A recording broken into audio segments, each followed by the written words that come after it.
ಮಾತರ್ಮೇ ಮಾತರಿಶ್ವನ್ನ ಪಿತರತುಲಗುರೋ ಭ್ರಾತರಿಷ್ಟಾಪ್ತಬಂಧೋ ಸ್ವಾಮಿನ್ನ ಸರ್ವಾಂತರಾತ್ಮನ್ನ ಜರಜರಯಿತರ್ಜನ್ಮ ಮೃತ್ಯಾಮಯಾನಾಂ ಗೋವಿಂದೇ ದೇಹಿ ಭಕ್ತಿಂ ಭವತಿ ಚ ಭಗವನ್ನೂರ್ಜಿತಾಂ ನಿರ್ನಿಮಿತ್ತಾಂ ನಿರ್ವ್ಯಾಜಾಂ ನಿಶ್ಚಲಾಂ ಸದ್ಗುಣಗಣಬೃಹತೀಂ ಶಾಶ್ವತೀಮಾಚುದೇವ ನಾರಾಯಣಂ ನಮಸ್ಕೃತ್ಯ ನರಂ ಚೈವ ನರೋತ್ತಮಂ ದೇವೀಂ ಸರಸ್ವತೀಂ ವ್ಯಾಸಂ ತತೋ ಗ್ರಂಥಮುದೀರಯೇ ವಿಜಾನತಾಂ ಅವಿತ್ತಸ್ಯ ಮಧ್ವಸ್ಯ ಜಗತಿ ಗುರೋಃ ಪೂರ್ವಾಚಾರ್ಯಮಹಿಷ್ಠಾನಾಂ ಇಯಂ ಪ್ರಣತಿಮಾಲಿಕಾ.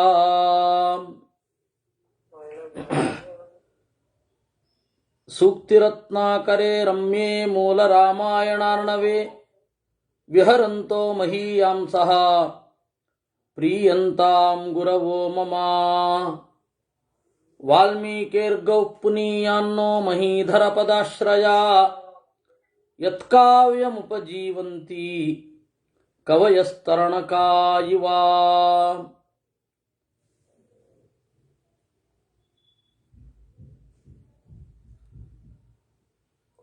ಹೋದ ಬಾರಿ 32ನೇ ಸರ್ಗದ ಅರ್ಧ ಭಾಗದಲ್ಲಿ ನಾವು ನಿಂತಿದ್ವಿ.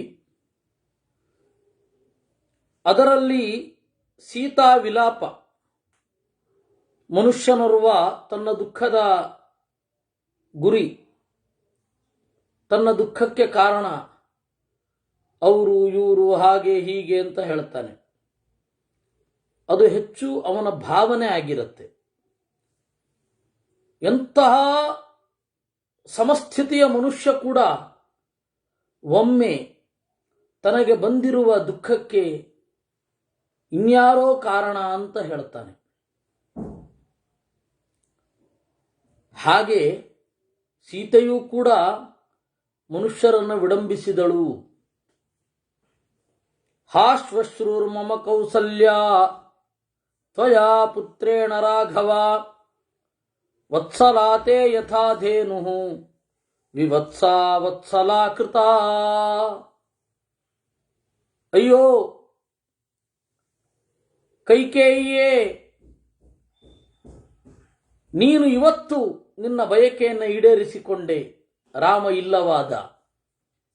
ಇನ್ನು ಕೌಸಲ್ಯ ಏನಿದ್ದಾಳೆ, ಹಾ ಶ್ವಶ್ರೂಹು.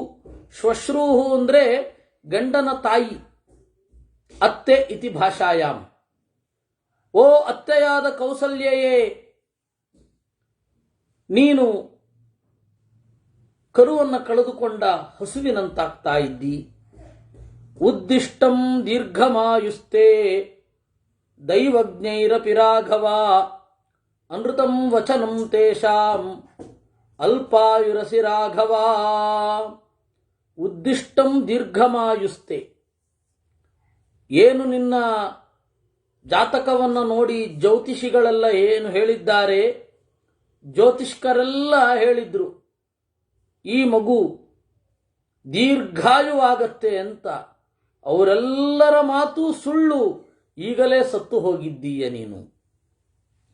ಅಥವಾ ನಶ್ಯತಿ ಪ್ರಜ್ಞಾ ಪ್ರಾಜ್ಞಸ್ಯಾಪಿ ಸತಸ್ತವ ಪಚತ್ಯೇನಂ ತಥಾ ಕಾಲೋ ಭೂತಾನಾಂ ಪ್ರಭವೋ ಹ್ಯಯಂ. ಅಥವಾ ಪ್ರಜ್ಞಾವಂತನಾದರೂ ಅವನ ಪ್ರಜ್ಞೆ ನಾಶ ಆಗತ್ತೆ ಅಲ್ವಾ? ಹೇಗೆ ಪಚತ್ಯೇನಂ ತಥಾ ಕಾಲಃ, ಕಾಲ ಅವನ ಪ್ರಜ್ಞೆಯನ್ನು ನಾಶ ಮಾಡುತ್ತೆ. ಭೂತಾನಾಂ ಪ್ರಭವೋ ಹಿ ಅಯಂ, ಜೀವರ ಉನ್ನತಿಗೆ ಕಾರಣನಾದ ಕಾಲನೇ ಅವರ ಅವನತಿಗೂ ಕಾರಣ ಅಲ್ವೇ? ಅದೃಷ್ಟಂ ಮೃತ್ಯುಮಾಪನ್ನಃ ಕಸ್ಮಾತ್ ತ್ವಂ ನಯಶಾಸ್ತ್ರವಿತ್ ವ್ಯಸನಾನಾಮುಪಾಯಜ್ಞಃ ಕುಶಲೋ ಹ್ಯಸಿ ವರ್ಜನೆ. ಕಾಣದ ಮೃತ್ಯುವನ್ನು ಹೇಗೆ ಹೊಂದಿದೆ ಓ ರಾಮನೇ? ನಯಶಾಸ್ತ್ರವಿತ್, ಎಚ್ಚರ ಇರಬೇಕಾದ ದಾರಿಯನ್ನೆಲ್ಲ ತಿಳಿದವ. ನಯ ಅಂದರೆ ನೀತಿಶಾಸ್ತ್ರ ಅಂತ. ನೀತಿಶಾಸ್ತ್ರದಲ್ಲಿ ಇದು ಕೂಡ ಬರುತ್ತೆ. ಶತ್ರುಗಳ ಊರಿಗೆ ಬಂದಾಗ ಅಥವಾ ಶತ್ರುಗಳ ಊರಿನ ಸಮೀಪದಲ್ಲಿ ಇರುವಾಗ ಹೇಗೆ ಇರಬೇಕು, ಕಾವಲುಗಾರರನ್ನು ಎಷ್ಟು ಹಾಕಬೇಕು, ನಾವು ಎಷ್ಟು ಜಾಗರೂಕರಾಗಿರಬೇಕು, ಇವೆಲ್ಲ ಬರುತ್ತೆ. ಅದು ಯಾವುದೂ ಬರದೇ ಹೋದೀತೆ ನಿನಗೆ. ಎಂಥ ದುರಂತ.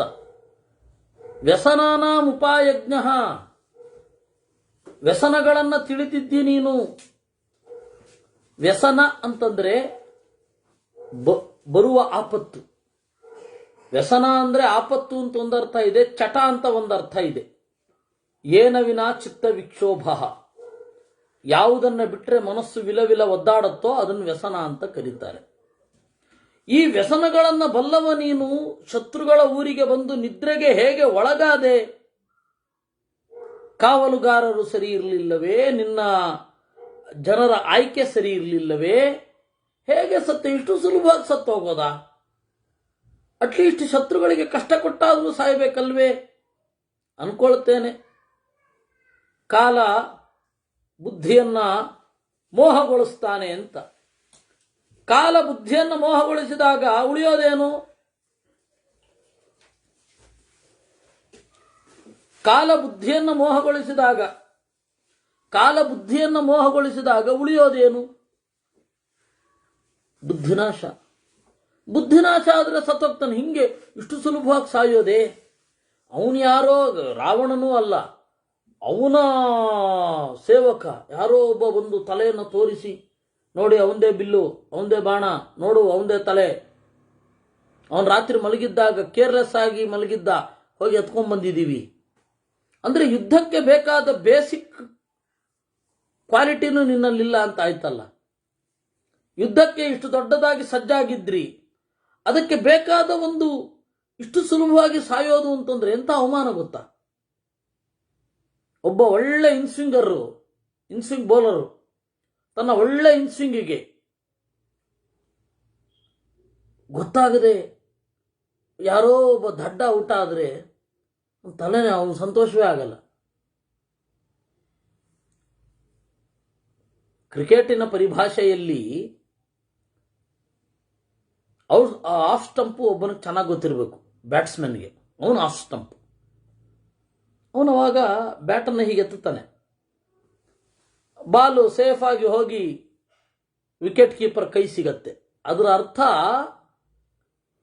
ನನಗೆ ನಿನ್ನ ಬಾಲಿನ ಮಿತಿ, ಗತಿ ಮತ್ತೆ ಗುರಿ ಎಲ್ಲ ಗೊತ್ತಿದೆ ಅಂತ ತೋರಿಸೋದದು.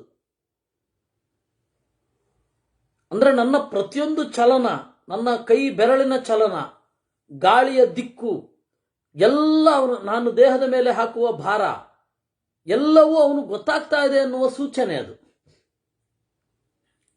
ಹೀಗೆ ಒಳಗಡೆ ನುಗ್ಗತ್ತೆ ಅಂತ ಅನಿಸುವಾಗ ಹೀಗೆ ಬ್ಯಾಟ್ ಎತ್ತುತ್ತಾರೆ ಸ್ಟೈಲ್ ಆಗಿ.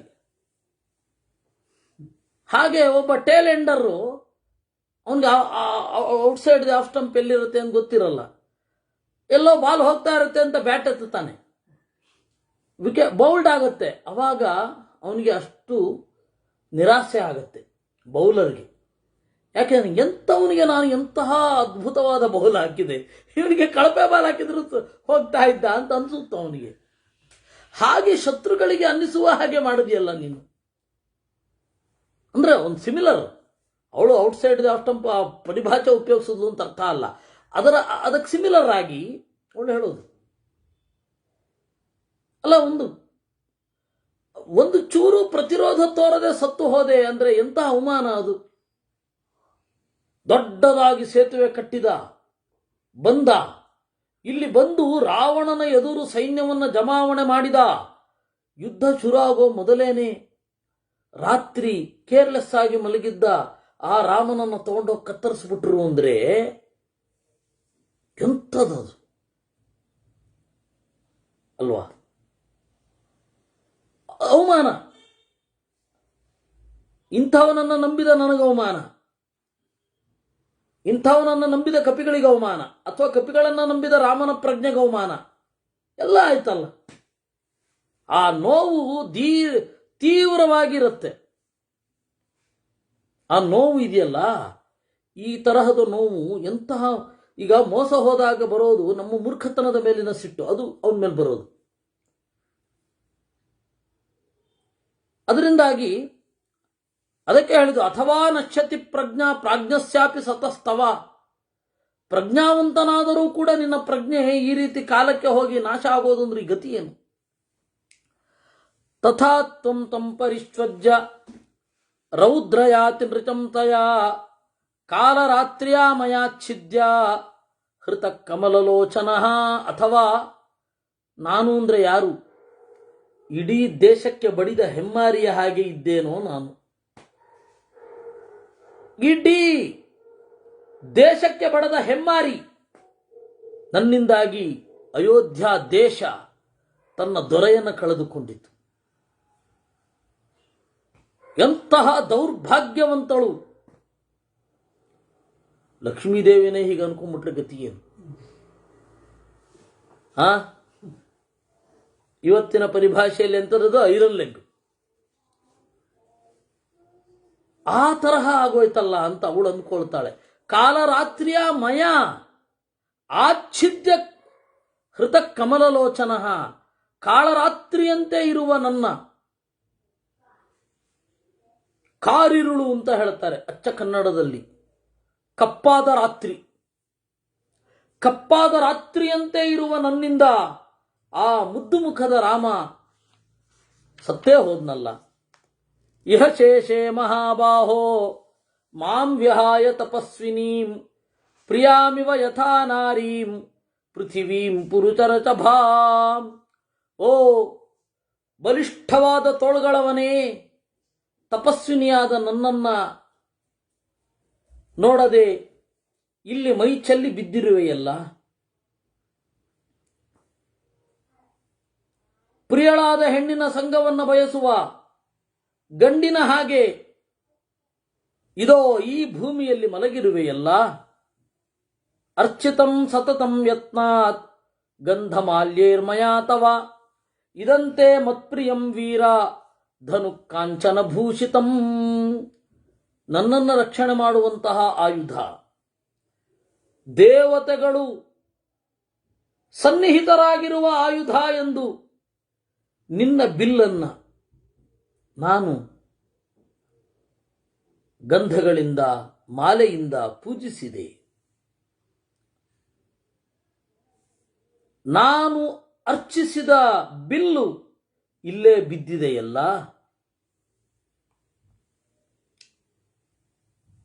ಆಯುಧ ಪೂಜೆ ಅನ್ನೋದು ಪ್ರತಿದಿನದ ಕೆಲಸ, ನಮಗಲ್ಲ, ರಾಜರಿಗೆ. ಪರಶುರಾಮ ದೇವನನ್ನ ಆಯುಧದಲ್ಲಿ ಪೂಜಿಸ್ತಾರೆ. ನಮ್ಮ ವಿಶ್ವಾಧಿರಾಜರು ನಿಮಗೆಲ್ಲ ಗೊತ್ತಿದ್ದಾರೆ. ಅವರು ಅರಸು ಮನತನದವರು.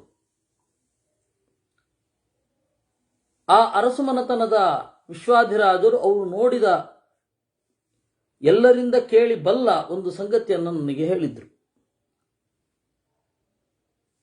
ಈಗಲೂ ಆ ಹಿರಿಯರು ಬದುಕಿದ್ದಾರೆ. 90 ವರ್ಷವೋ ಏನೋ ಆಗಿರಬೇಕು ಅಂತ ಅನ್ಕೋತೇನೆ.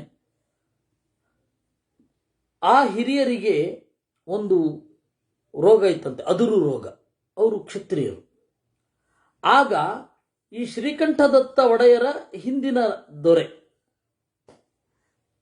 ಅವರು ದಿವಸವೂ ಅರಮನೆಯಲ್ಲಿ ಪೂಜೆಗೊಳ್ತಾ ಇದ್ದ ಬಿಲ್ಲನ್ನ ನೀವು ಸುಮ್ಮನೆ ಒಂದು ಸ್ವಲ್ಪ ಹೊತ್ತು ಹಿಡ್ಕೊಂಡಿರಿ ಅಷ್ಟೇ,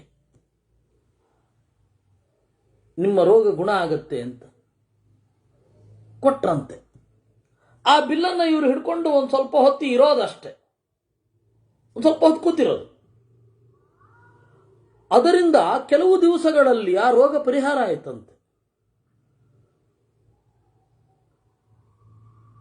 ಬಿಲ್ಲಿನಲ್ಲಿ ಆಗಲಿ, ಯಾವುದೇ ಆಯುಧದಲ್ಲಿ ಆಗಲಿ, ವಿಶೇಷತಃ ಖಡ್ಗದಲ್ಲಿ ಆಗಲಿ ಪರಶುರಾಮನನ್ನು ಚಿಂತಿಸುವ ಹಳೆಯ ಸಂಪ್ರದಾಯವಿತ್ತು. ಹೀಗಾಗಿ ಮಧ್ವಾಚಾರ್ಯರು ಏನು ಮಹಾಭಾರತ ತಾತ್ಪರ್ಯ ನಿರ್ಣಯದಲ್ಲಿ ಹೇಳ್ತಾರೆ, ಅಸ್ತ್ರವಿದ್ಯೆಯ ಋಷಿ ಪರಶುರಾಮ, ಪಾಂಡವರು ಅವನನ್ನು ಪೂಜಿಸಿ ಅಸ್ತ್ರವಿದ್ಯೆಯ ಪ್ರದರ್ಶನವನ್ನು ಮಾಡಿದರು ಅಂತ ಅದಕ್ಕೆ ಮೂಲ ನಮ್ಮ ಸಂಪ್ರದಾಯವೇ ಆಗಿದೆ. ಅಂದರೆ ನಮ್ಗೆ ಇವತ್ತು ಅದು ಗೊತ್ತಾಗತ್ತೆ. ಒಂದು ಸ್ವಲ್ಪ ಹಿಂದೆ ಹೋದ್ರೆ ಅಲ್ಲಿ ಪರಶುರಾಮ ಅಂತ ಸ್ಪಷ್ಟವಾಗಿ ಇಲ್ಲ, ದೇವ ಅಂತ ಅಷ್ಟೇ ಉಂಟು ಮಹಾಭಾರತದಲ್ಲಿ. ಯಾಕೆ ಹೇಳಿದೆ ನಾನು ಅಂದರೆ, ಆಯುಧಗಳನ್ನ ಪರಶುರಾಮನ ಅಧಿಷ್ಠಾನ ಅಂತ ಪೂಜಿಸುವುದು ಸಂಪ್ರದಾಯ. ಆ ಸಂಪ್ರದಾಯ ಅವತ್ತೂ ಇತ್ತು. ಧನುರ್ವಿದ್ಯಾ ಪುರಾಕೃತ, ಧನುರ್ವೇದವನ್ನ ಈ ಭೂಮಿಯಲ್ಲಿ ಪ್ರಚಲಿತಪಡಿಸಿದವ ಪರಶುರಾಮ ಅಂತ. ನೋಡಿ, ಮತ್ಸ್ಯ, ಕೂರ್ಮ, ವರಾಹ, ನರಸಿಂಹ, ವಾಮನ, ಪರಶುರಾಮ. 7ನೆಯದ್ದು ರಾಮ, 8ನೆಯದ್ದು ಕೃಷ್ಣ, ಬುದ್ಧ, ಕಲ್ಕಿ. ಹೀಗಾಗಿ ಈ ಪರಶುರಾಮ ರೂಪ ಇದೆಯಲ್ಲ, 6ನೆಯ ರೂಪ. ಆ ಪರಶುರಾಮ ರೂಪ ಧನುರ್ವೇದವನ್ನ ಜಗತ್ತಿನಲ್ಲಿ ಹರಡಿದ್ದು. ನಮಗೆ ಗೊತ್ತಿಲ್ಲ ಪರಶುರಾಮನ ಕಥೆ ಇನ್ನೂ ಎಷ್ಟಿದೆ ಅಂತ. ನಮಗೆ ಇವ್ರು ಹೇಳಿದ್ದು, ವೇದವ್ಯಾಸರು ಹೇಳಿದ್ದು, ಬೇರೆ ಬೇರೆ ಕಡೆ ಸಿಗೋದಿಷ್ಟೇ. ಅವನು ಇನ್ನೂ ಏನೇನು ಮಾಡಿದ್ನೋ ಯಾರಿಗೂ ಗೊತ್ತು. ರಾಮನ ಕಾಲದಲ್ಲಿ ಪರಶುರಾಮನ ಬಗ್ಗೆ ಇನ್ನೂ ವಿಸ್ತಾರವಾದ ಕಥೆ ಇದ್ದೀತೋ ಏನೋ. ಅದರಿಂದಾಗಿ ಆಯುಧಗಳನ್ನು ಪೂಜಿಸಿ, ಆಯುಧಗಳಲ್ಲಿ ದೇವರನ್ನ ಆವಾಹಿಸಿ, ಅಥವಾ ದೇವರ ಸನ್ನಿಧಾನವನ್ನು ಉತ್ಕಟವಾಗಿ ಚಿಂತಿಸಿ, ಅದು ಸಂಪ್ರದಾಯ. ಅದು ಸಂಪ್ರದಾಯ ಅಂದ್ರೇನು? ದಾಯ ಅಂದ್ರೆ ಏನ್ಸೆಸ್ಟರಲ್ ಪ್ರಾಪರ್ಟಿ. ಉತ್ಕಟವಾದ, ಅತ್ಯಂತ ಚೆನ್ನಾಗಿರುವ ಏನೊಂದು ಸಂಪ್ರದಾಯ ಇದೆ, ಅದು ಹಿಂದಿನವರ ಒಂದು ಒಳ್ಳೆಯ ಕೊಡುಗೆ.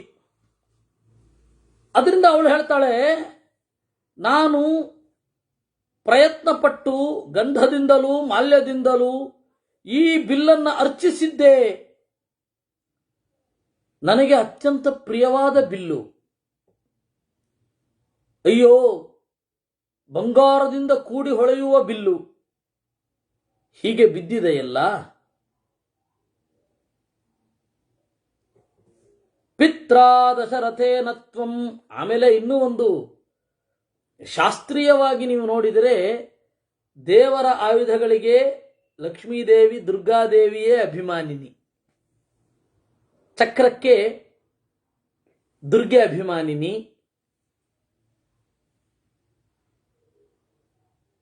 ವಿದ್ಯಾ ನೋಡಿ ನೆನಪಿಟ್ಟುಕೊಳ್ಳಿ, ವಿದ್ಯಾ ಅನ್ನುವ ಲಕ್ಷ್ಮೀದೇವಿಯ ರೂಪ ಬಿಲ್ಲಿಗೆ ಅಭಿಮಾನಿನಿ.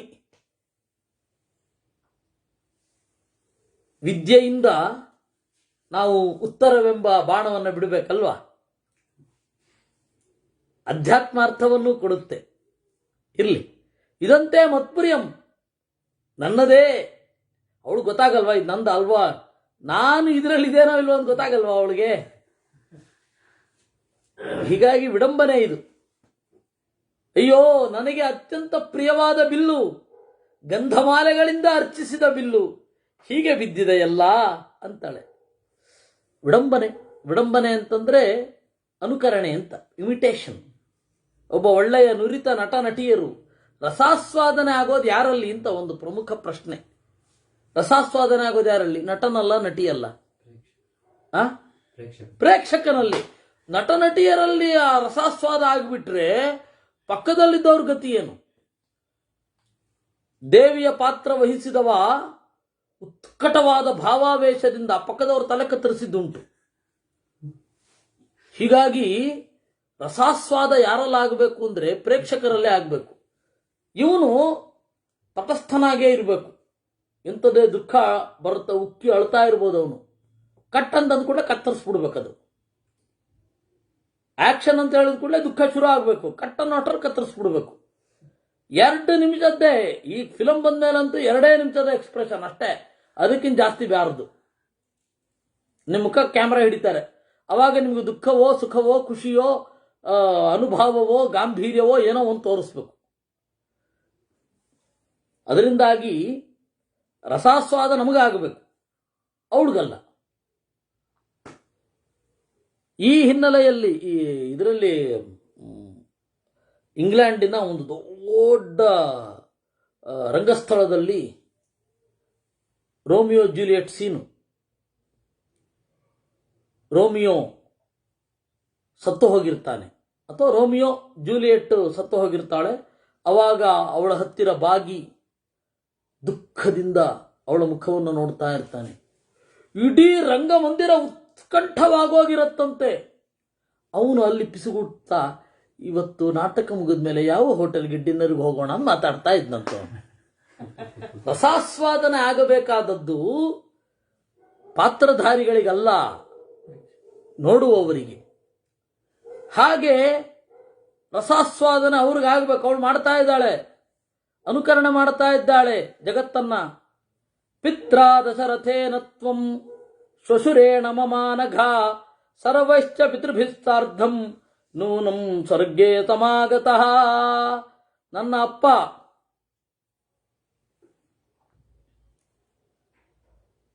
ದಶರಥನ, ನನ್ನ ಸೋದರ, ನಿನ್ನ ಅಪ್ಪನಾದ ದಶರಥ ನನಗೆ ಮಾವನಾದ ದಶರಥನ ಜೊತೆಗೆ ಪ್ರಾಯ ಸ್ವರ್ಗದಲ್ಲಿ ಸೇರಿರಬಹುದೋ ಏನೋ ನೀನು.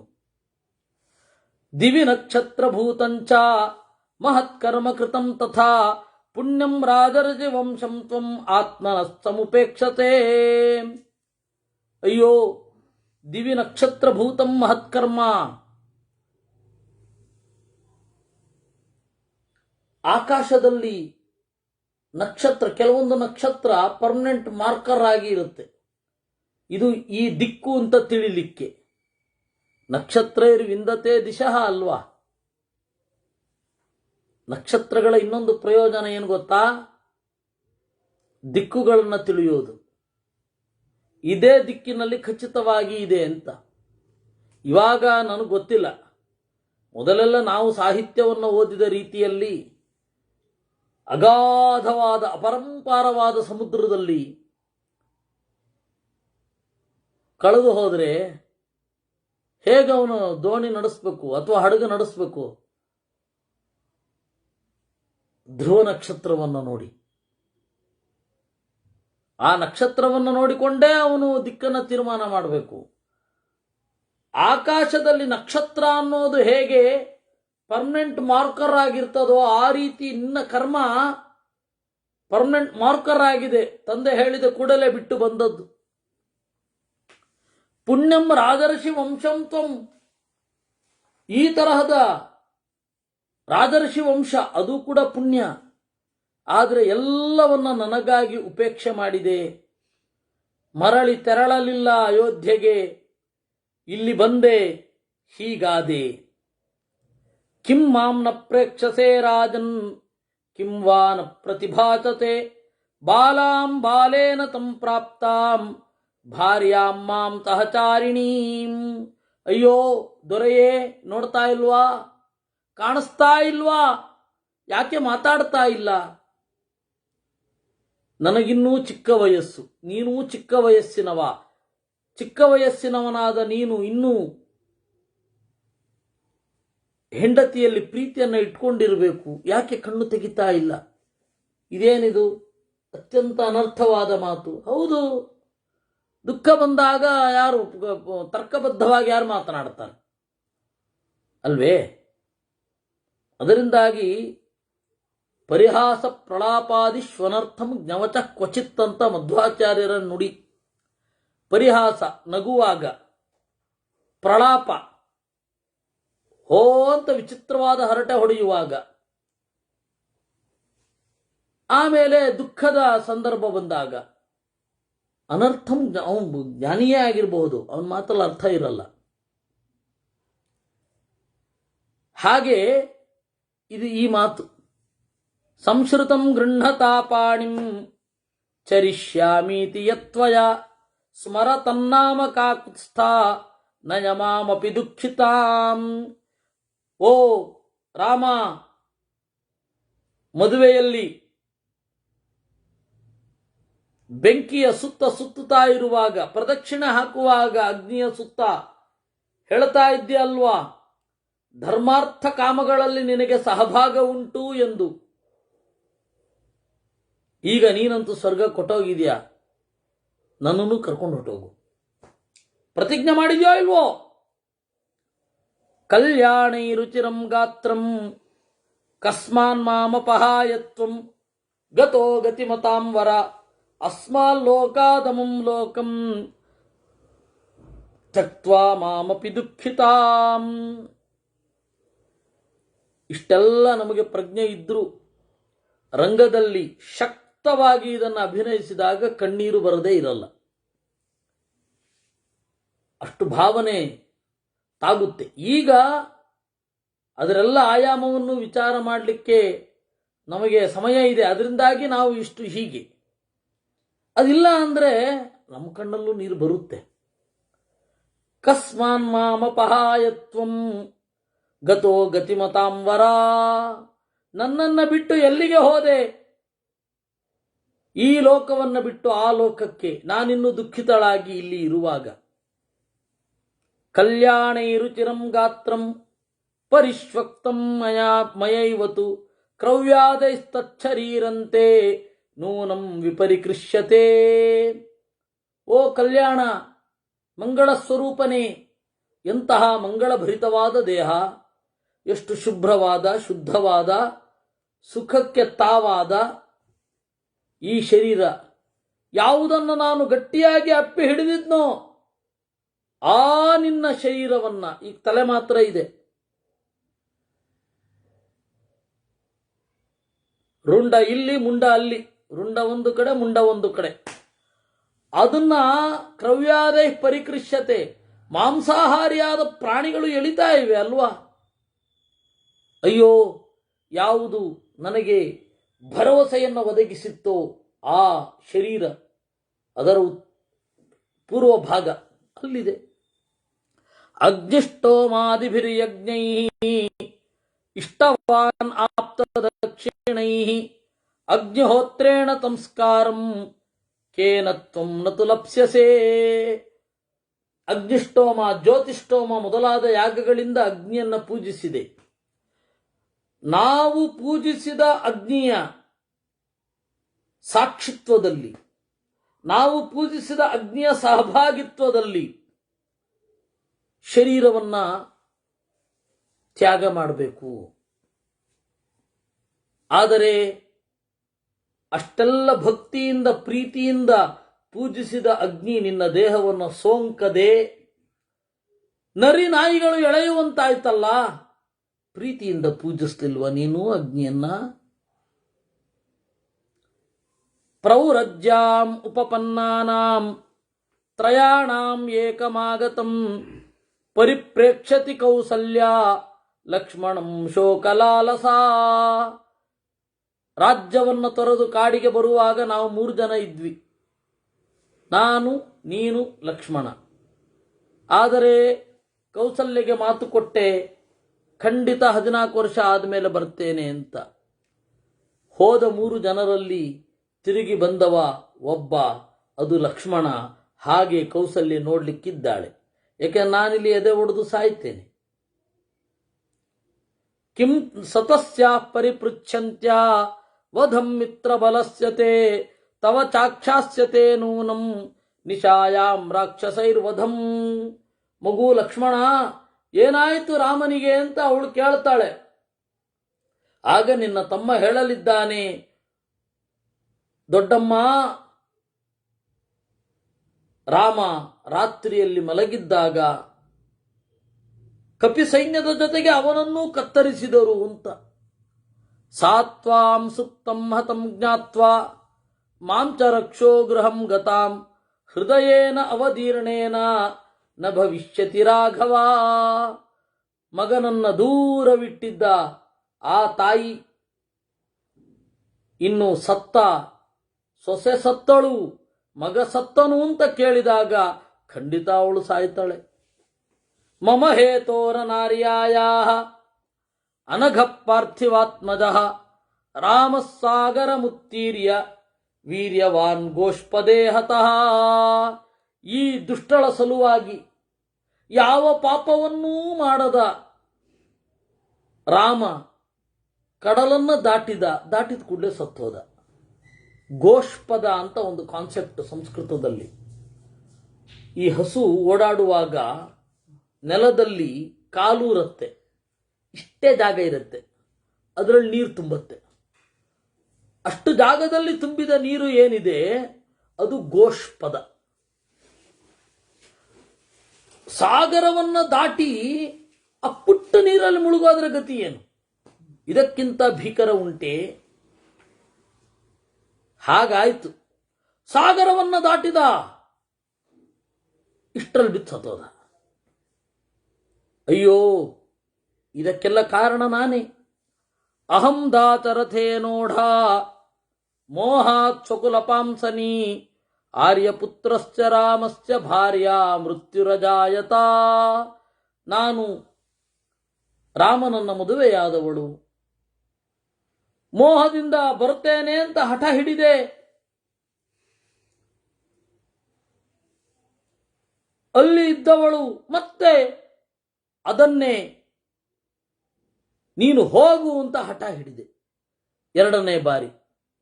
ಮೊದಲನೆಯ ಹಠ ನನಗೆ ಸಂತೋಷ ತಂದಿತು. ಲಕ್ಷ್ಮಣನನ್ನು ನೀನು ಬಲಾತ್ಕಾರವಾಗಿ ಹೋಗು ಅಂತ ಹೇಳಿದ್ದು ನನಗೆ ದುಃಖವನ್ನು ನೀಡಿದೆ. ಕ್ರಿಯೆ ಒಂದೇ. ಆರ್ಯಪುತ್ರಶ್ಚ ರಾಮಶ್ಚ ಭಾರ್ಯಾ ಮೃತ್ಯುರಜಾಯತ. ಏನು ಜೆನೆಟಿಕಲ್ ಪ್ರಾಬ್ಲಮ್ಮೋ ಏನೋ. ನಮ್ಮತ್ತೆ ಕೈಕೇಯಿ ತನ್ನ ಗಂಡನನ್ನು ನುಂಗಿಕೊಂಡಳು, ನಾನು ನನ್ನ ಗಂಡನನ್ನು ನುಂಗಿಕೊಂಡೆ. ಆರ್ಯಪುತ್ರಶ್ಚ ರಾಮಶ್ಚ ಭಾರ್ಯಾ ಮೃತ್ಯುರಜಾಯತ. ಅಹಂ ದಶರಥೇನ ನೂನಮನ್ಯಾಂ ಮಯಾ ಜಾತಿಂ ವಾರಿತಂ ದಾನಮುತ್ತಮಂ ಯಾಹಮದ್ಯೈವ ಚೋಚಾಮಿ ಭಾರ್ಯಾ ಸರ್ವಾತಿಥೇರಃ. ಪ್ರಾಯಃ ನಾನು ಯಾವುದೋ ಒಳಿತನ್ನ ತಡೆದಿರಬೇಕು. ಬೇರೆ ಜನ್ಮದಲ್ಲಿ, ಹಿಂದಣ ಜನ್ಮದಲ್ಲಿ ಬಹಳ ದೊಡ್ಡ ದೊಡ್ಡ ದಾನವನ್ನು ತಡೆದಿರಬೇಕು ಏನು. ಅದರಿಂದಾಗಿ ನನಗೆ ಈ ಗತಿ ಬಂದಿದೆ. ಪ್ರಾಚೀನ ಭಾರತೀಯರಲ್ಲಿ ಇದೊಂದಿರೋದು. ದುಃಖ, ರಿಲೀಫ್. ಹೋದ ಜನ್ಮದಲ್ಲಿ ಏನು ಪಾಪ ಮಾಡಿದ್ನೋ ಏನೋ ಅಂತ ಅಂದುಕೊಳ್ಳೋದಿದೆಯಲ್ಲ, ಎಂಥ ರಿಲೀಫ್ ಗೊತ್ತಾ. ನಾವು ಈ ತರಹ ಅಂದುಕೊಳ್ತಾ ಇದ್ದದ್ದಕ್ಕೆ ಮನೋವೈದ್ಯರನ್ನು ದೂರದಲ್ಲಿ ಇಟ್ಬಿಟ್ಟಿದ್ವಿ. ಯಾವಾಗ ಇದಿಲ್ಲ, ಮನೋವೈದ್ಯರನ್ನ ದೂರದಲ್ಲ ಹತ್ತಿರ ಅಪ್ಕೊಂಡು ಮಲಗೋ ಪರಿಸ್ಥಿತಿಯಲ್ಲಿ ಬಂದಿದೆ. ರಾತ್ರಿ ಇಡೀ ಆ ತರಹದ ಪರಿಸ್ಥಿತಿ. ವಿಕ್ಟರ್ ಫ್ರಾಂಕೆಲ್ ಅಂತ ಹೇಳಿ ಒಬ್ಬ ಇದ್ದಾನೆ. ಅವನು ಲೋಗೋಥೆರಪಿ ಅಂತ ಒಂದನ್ನು ಕಂಡುಹಿಡಿದವ. ಅವನು ಯಹೂದಿ. ಹಿಟ್ಲರ್ನ ಕಾನ್ಸಂಟ್ರೇಷನ್ ಕ್ಯಾಂಪಿನಲ್ಲಿ ಸಿಕ್ಕಿಬಿದ್ದ. ಕಣ್ಣು ಮುಂದೆ ತಂದೆ ತಾಯಿಗಳನ್ನು ಕಳ್ಕೊಂಡ, ಹೆಂಡತಿ ಮಕ್ಕಳನ್ನು ಕಳ್ಕೊಂಡ.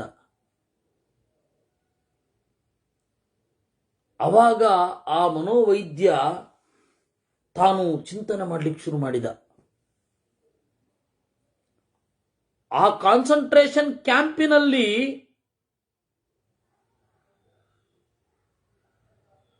ಪ್ರಯೋಗಗಳನ್ನು ಮಾಡಿದ. ತಾನು ತಿಳಿದುಕೊಂಡ ಮನಃಶಾಸ್ತ್ರದ ಪ್ರಯೋಗಗಳನ್ನು ಮಾಡಿದ. ಆಮೇಲೆ ಲೋಗೋಥೆರಪಿ ಅನ್ನೋದನ್ನು ಕಂಡುಹಿಡಿದ. ಮೀನಿಂಗ್ ಆಫ್ ಲೈಫ್ ಅಂತ ಹೇಳಿ ಅವನದೊಂದು ಪುಸ್ತಕ ಇದೆ, ಆನ್ಲೈನಲ್ಲಿ ಸಿಗತ್ತೆ ಉಚಿತವಾಗಿ. ಆ ಥರದ ಭೀಕರ ಪರಿಸ್ಥಿತಿ ನಮಗೂ ಒದಗಿಲ್ವೇ? ಭಾರತೀಯರಿಗೆ ಒದಗಿಲ್ವಾ? ಯಾಕೆ ನಾವು ಆಚೆ ಹೋಗಲಿಲ್ಲ? ಭೈರಪ್ಪನವರಿಗೆ ಹಿಂದಿನ ದಿವಸ ತಾಯಿ ಹೋದ್ಲು, ಮಾರನೇ ದಿವಸ ಬೆಳಗ್ಗೆ ಅಕ್ಕ ಹೋದ್ಲು, ಸಂಜೆ ಅಣ್ಣ ಹೋದ, ಅಥವಾ ಉಲ್ಟಾ. ಹೀಗೆ 1.5 ದಿವಸದಲ್ಲಿ ಇರೋರೆಲ್ಲ ನಿರ್ನಾಮ ಆಗೋದ್ರ ಎದುರುಗಡೆ. ಅವನೇ ಹುಚ್ಚ ಆಗಲಿಲ್ಲ.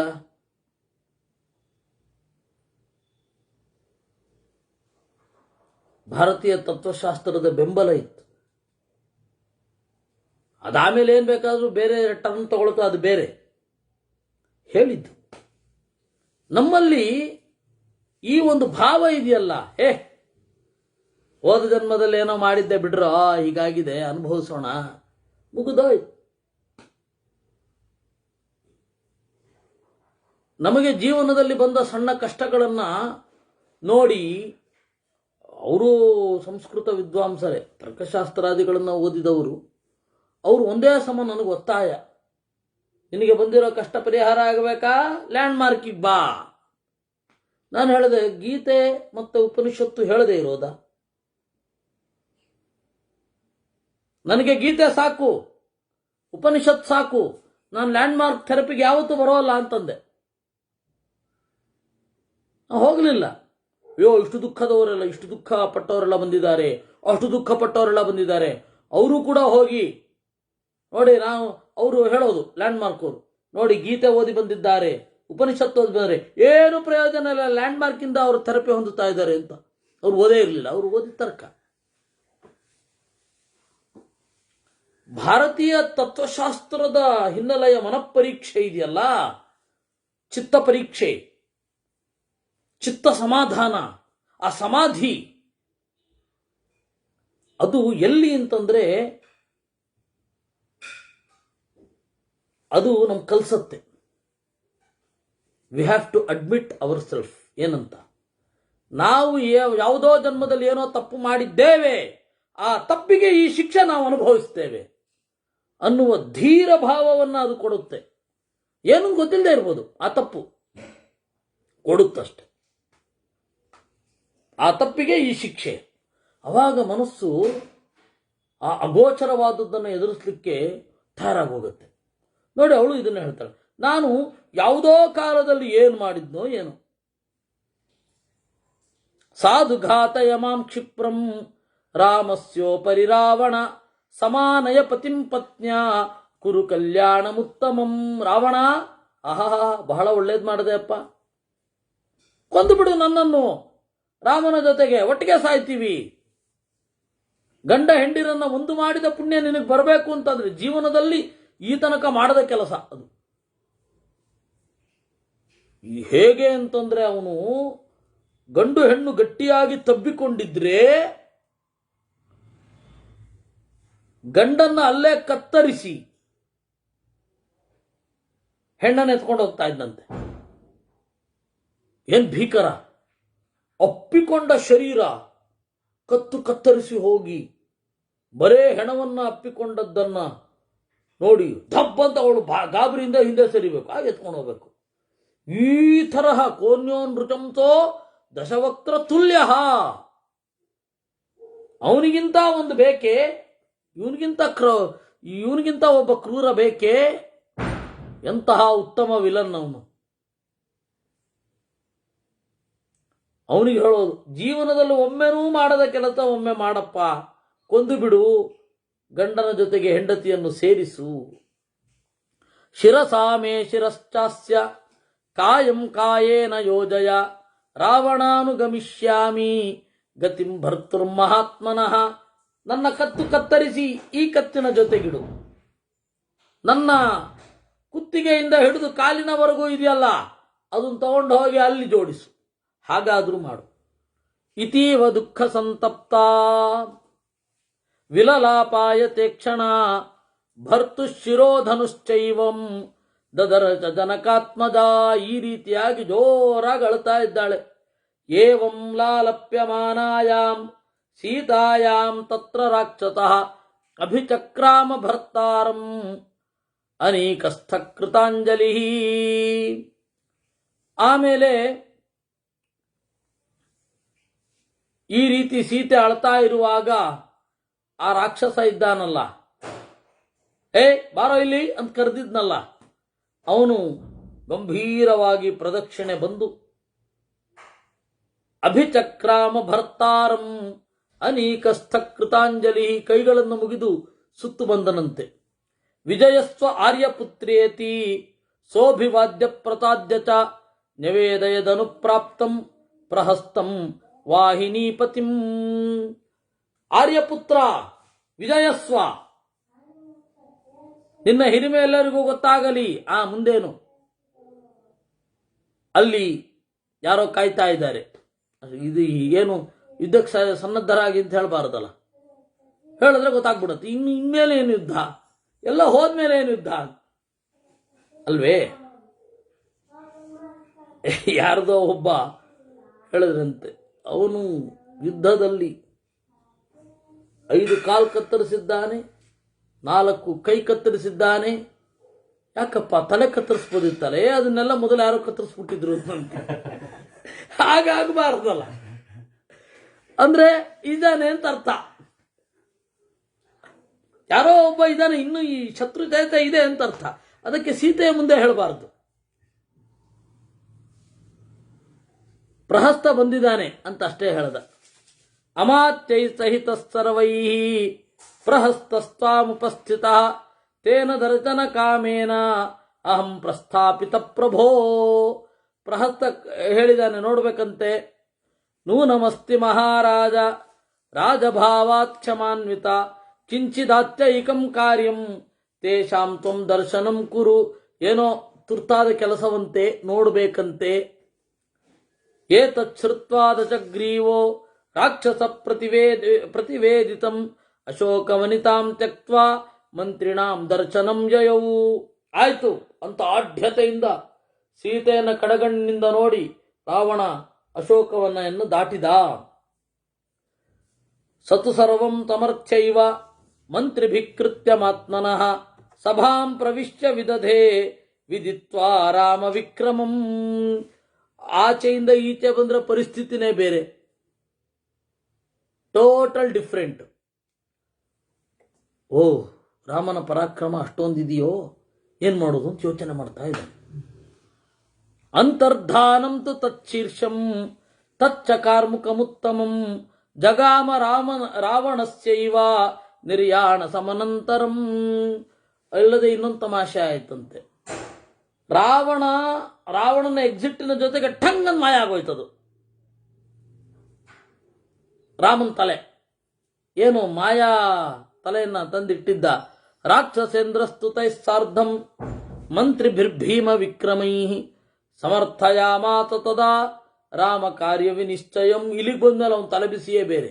ಮುಂದೆ ರಾಮ ಏನ್ ಮಾಡ್ಬೇಕು ಅಂತಿದ್ದಾನೆ ಅಂತ ಯೋಚನೆ ಮಾಡ್ತಾ ಇದ್ದಾನೆ.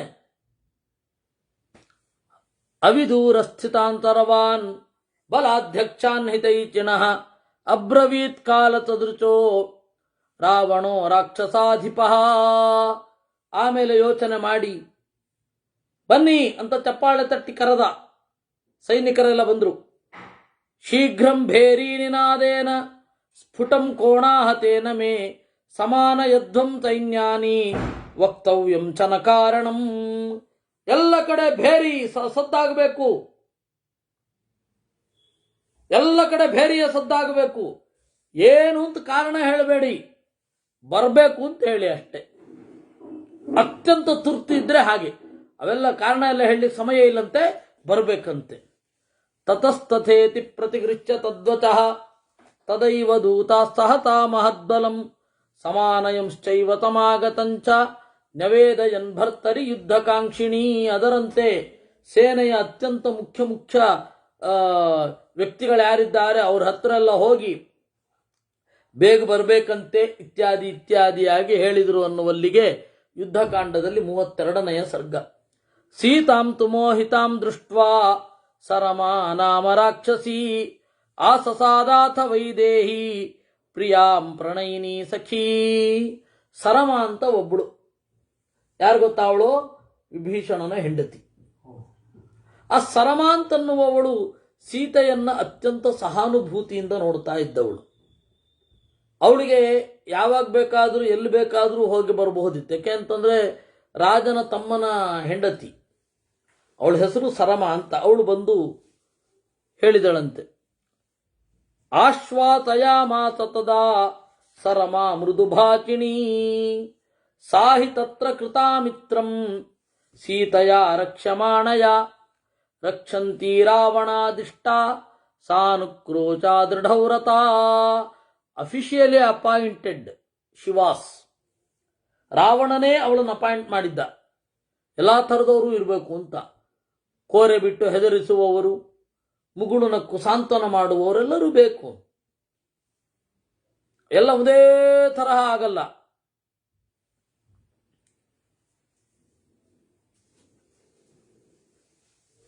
ಸರಮ ಎಂದರೆ ಏನು? ಸರಮ ಅಂತಂದ್ರೆ ಚಂದದ ಪ್ರಜ್ಞೆಯವಳು ಅಂತ. ಸರಮ ಅಂತನ್ನುವ ಹೆಸರಿನ ನಾಯಿ ಇದೆ ದೇವಲೋಕದ. ಇವಾಗ ಹೇಗೆ ಹಸುಗಳಿಗೆ ಸುರಭಿ ಇದ್ದಾಳೋ ಹಾಗೆ ನಾಯಿಗಳಿಗೆ ಸರಮ ಅಂತ. ಅದಕ್ಕೆ ನಾಯಿಗೆ ಸಾರಮೇಯ. ಹೇಗೆ ಗೋವಿಗೆ ಸೌರಭೇಯ ಅಂತ ಕರೀತೇವೋ, ಸುರಭಿಯ ವಂಶದಲ್ಲಿ ಬಂದವನು, ಹಾಗೆ ನಾಯಿಗೂ ಸಾರಮೇಯ ಅಂತ ಕರೀತಾರೆ. ಆದರೆ ಆ ಸರಮೆ ಈ ಸರಮೆ ಒಂದೇನಾ ಗೊತ್ತಿಲ್ಲ. ಸರಮ ಅಂದ್ರೆ ಪ್ರಜ್ಞೆ ಚಂದ ಇರುವವಳು, ಸುಮತಿ ಇದ್ದ ಹಾಗೆ ಸರಮ. ಸಾದರ ತಖಿ ಸೀತಾಂ, ಅದರಿಂದಾಗಿ ರಕ್ಷಂತಿ ರಾವಣಾದಿಷ್ಟ ಸಾನುಕ್ರೋಶ. ಸೀತೆಯ ಮೇಲೆ ಬಹಳ ಕರುಣೆ. ಅನುಕ್ರೋಶ ಅಂದ್ರೆ ಕರುಣೆ. ದೃಢವ್ರತ, ಅವಳ ನಿಲುವು ನಿಚ್ಚಳ. ಏನು ಅಂತ ನಾನು ಏನಿದ್ದೇನೋ ಅದನ್ನು ತನ್ನ ಐಡೆಂಟಿಟಿಯನ್ನು ಮುಚ್ಚಿ, ಆ ಥರ ಎಲ್ಲ ಇಲ್ಲ. ನನ್ನ ನಿಜವಾದ ಅಭಿಪ್ರಾಯವನ್ನ ಮುಚ್ಚಿ ಹಾಕಿ ಆ ಥರ ಇಲ್ಲ. ನೇರವಾಗಿ ತನ್ನ ಅಭಿಪ್ರಾಯವನ್ನು ಹೇಳುವವಳಿದ್ಲು. ಸಾದರತ ತಖಿ ಸೀತಾಂ ಸರಮಾ ನಷ್ಟಚೇತನಾಂ. ಆಮೇಲೆ ಬಂದ್ಲು, ನೆಲದಲ್ಲಿ ಹೊರಳಾಡ್ತಾ ಇದ್ದಾಳೆ. ತಾಂ ಸಮಾಶ್ವಾಸಯಾಮಾಸ ಸಖಿ ಸ್ನೇಹೇನ ತೂರತಾಂ. ಆಮೇಲೆ ಅವಳು ಹೇಳಿದ್ಲು, ಸಮಾಧಾನ ಮಾಡಿಕೋ, ಮನಸ್ಸಿನ ವ್ಯಥೆ ಬೇಡ. ನಾನು ಗೆಳತಿಯಾದ ನಿನ್ನಲ್ಲಿ ಉತ್ಕಟವಾದ ಪ್ರೀತಿ ಇಟ್ಟಿದ್ದೇನೆ, ಕರೆಕ್ಟ್. ಹಾಗಂತ ಹೇಳಿ ಏನೇನೋ ಹೇಳ್ತಾ ಇಲ್ಲ. ಲೀನಯ ಗಹನೆ ಚೂನ್ಯೇ ಭಯಮುತ್ಸೃಜ್ಯ ರಾವಣಾತ್ ತವ ಹೇತೋರ್ವಿಚಾಲಾಕ್ಷಿ ನಹಿ ಮೇ ರಾವಣಾತ್ ಭಯಂ. ರಾವಣ ಗುಟ್ಟಾಗಿ ಮಾತನಾಡುವಾಗ ಭಯ ಬಿಟ್ಟು ನಾನು ಅಲ್ಲಿರ್ತೇನೆ, ಅಡಗಿಕೊಂಡು ಕೇಳುತ್ತೇನೆ. ರಾಜಿ ಏನೂ ಅಲ್ಲ ಇವಳು ಮುಂದೆ, ಗೂಢಚಾರಿಣಿ ಏನೂ ಅಲ್ಲ. ರಾವಣ ಯಾವುದೇ ಗುಟ್ಟಿನ ಸಂದರ್ಭದಲ್ಲಿ ಮಾತನಾಡ್ತಾ ಇರುವಾಗ ಈ ಯುದ್ಧದ ಬಗ್ಗೆ ಅಡಗಿಕೊಳ್ತೇನೆ. ಯಾಕೆ? ನಿನಗಾಗಿ.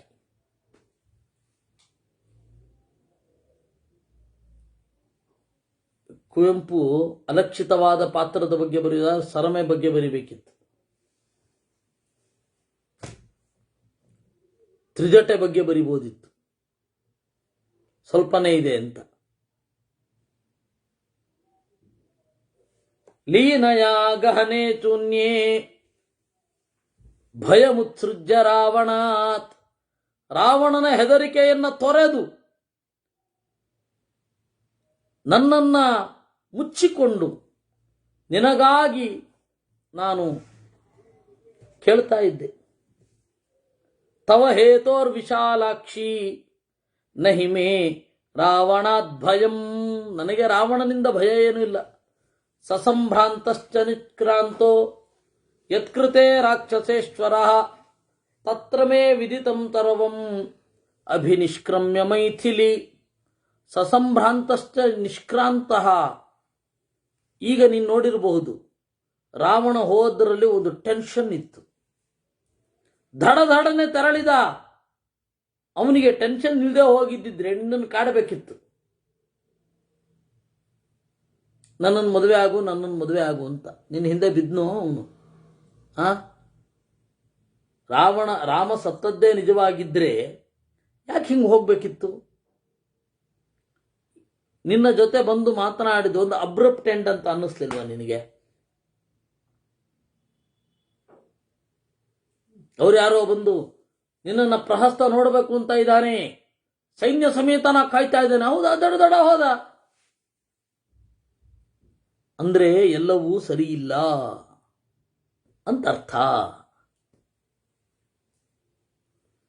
ತತ್ರ ಮೇ ವಿದಿತಂ ತರವಂ ಅಭಿನಿಷ್ಕ್ರಮ್ಯ ಮೈಥಿಲೀ ನ ಶಕ್ಯಂ ಸೌಪ್ತಿಕಂ ಕರ್ತುಂ ರಾಮಸ್ಯ ವಿದಿತಾತ್ಮನಃ ವಧಶ್ಚ ಪುರುತವ್ಯಾಘ್ರೇ ತಸ್ಮಿನ್ನೈವೋಪಪದ್ಯತೆ. ಮಲ್ಕೊಂಡಿರ್ಬೇಕಾದ್ರೆ ಕೊಲ್ಲಲಿಕ್ಕೆ ರಾಮ ಏನು ರಾಮ ಅಷ್ಟು ಸುಲಭನೋ ಸರಳನೋ? ಮೈಮರೆತವನೋ? ಮೈಮರಿಲಿಕ್ಕೆ ಅವನು ಕುಡಿತಾ ಇದ್ದದ್ದು ಬ್ರಾಂಡ್ ಯಾವುದು? ಕುಡಿತಾನೇ ಇರಲಿಲ್ಲ ಅಲ್ಲ, ಅದೇ ಉಂಟಿಲ್ಲಿ.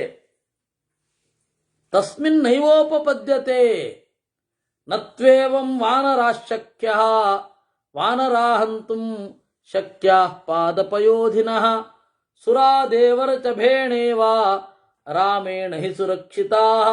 ಇನ್ನು ಕಪಿಗಳು ಕೇರ್ಲೆಸ್ ಆಗಿ ಬಿದ್ಕೊಂಡಿದ್ರು, ಅವ್ರ ಮಧ್ಯೆ ಹೋದೆ, ಕೊಂದುಬಿಟ್ಟೆ, ಅವ್ರನ್ನ ದಾಟ್ಲಿಕ್ಕೆ ಆಗಲ್ಲ. ಇನ್ನು ಅವ್ರಿಗೆಲ್ಲ ರಕ್ಷಣೆ ಇರೋದು ಇವನಿಂದಲೇ ವಿನಃ ಇವರ ರಕ್ಷಣೆಯನ್ನು ಅವನು ಯಾವತ್ತು ನಂಬಿದ್ದಾನೆ?